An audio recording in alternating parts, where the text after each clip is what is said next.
हमल के दौरान शुगर अमूमन सेकंड या थर्ड ट्राइमेस्टर में होती है।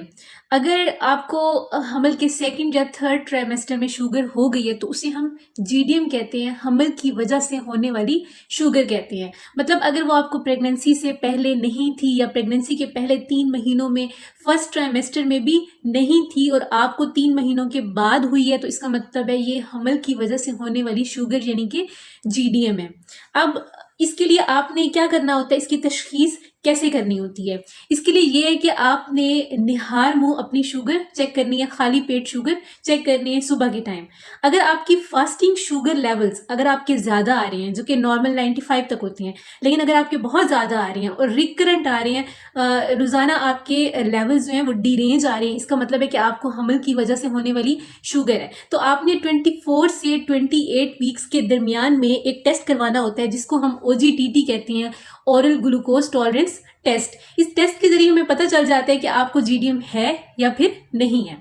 अब वो कौन से रिस्क फैक्टर्स हैं जो कि अगर मौजूद हैं तो आपको अपनी शुगर का रिकॉर्ड आपको प्रेगनेंसी में स्टार्ट से रखना है। कौन सी चीज़ें हैं जिनकी वजह से आपको हमल में शुगर होने का जो चांस होता है वो ज़्यादा होता है। नंबर 1, अगर आपकी फैमिली हिस्ट्री है, मतलब आपके पेरेंट्स में से किसी को शुगर जो है वो रह चुकी है, अगर आपको स्पेशली अगर आपकी मदर की प्रेगनेंसी में जीडीएम रूल आउट हुआ था, अगर आपकी मदर को प्रेगनेंसी में शुगर रह चुकी है तो आपके अंदर भी जीडीएम का चांस जो है वो ज़्यादा होता है। या फिर सेकंड नंबर पे ये चीज़ आ जाती है कि अगर आपका बीएमआई ज़्यादा है। बीएमआई क्या होता है कि अगर आपका जो वज़न है वो आपकी कद के लिहाज से ज़्यादा है तो भी आपको शुगर होने का चांस ज़्यादा होता है।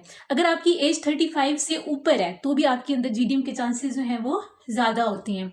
अगर आप किसी बीमारी की वजह से आप स्टीरॉइड्स लेते रहे हैं तो भी आपके अंदर जीडीएम का चांस ज़्यादा होता है।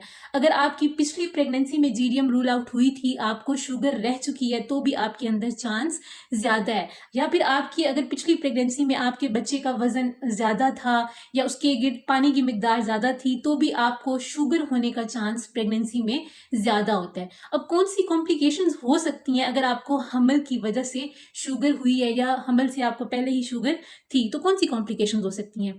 नंबर 1, आपके बच्चे के गिर्द पानी की मिकदार ज़्यादा हो सकती है। आपके बच्चे का जो वज़न है वो आम बच्चों की निस्बत ज़्यादा हो सकता है जिसकी वजह से नॉर्मल डिलीवरी में मुश्किल आ सकती है। बच्चे को नॉर्मली डिलीवर करना मुश्किल हो जाता है और केस जो है वो सिजेरियन की तरफ चला जाता है।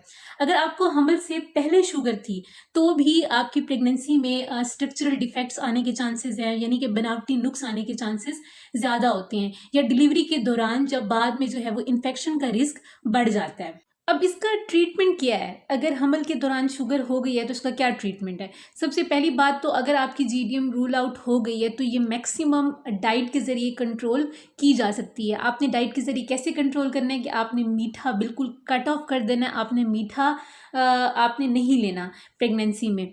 और उसके अलावा आप अगर डाइट प्लान बनवाना चाहते हैं तो आप किसी डाइटिशियन से कांटेक्ट कर सकते हैं और आपको प्रॉपरली वो डाइट प्लान फॉलो करना है।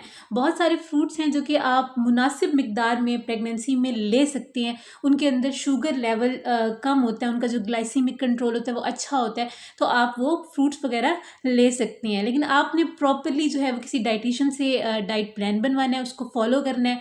अगर मैक्सिमम आप डाइट पे स्ट्रिक्ट कंट्रोल करते हैं तो मैक्सिमम आपका जो शुगर लेवल है वो कंट्रोल में रह सकता है। नंबर 2 पे आपने ये करना है कि आपने जब भी मील लेनी है, जब भी आपने खाना खाना है तो उसके बाद आपने 10 से 15 मिनट तक वॉक लाजमी करनी है।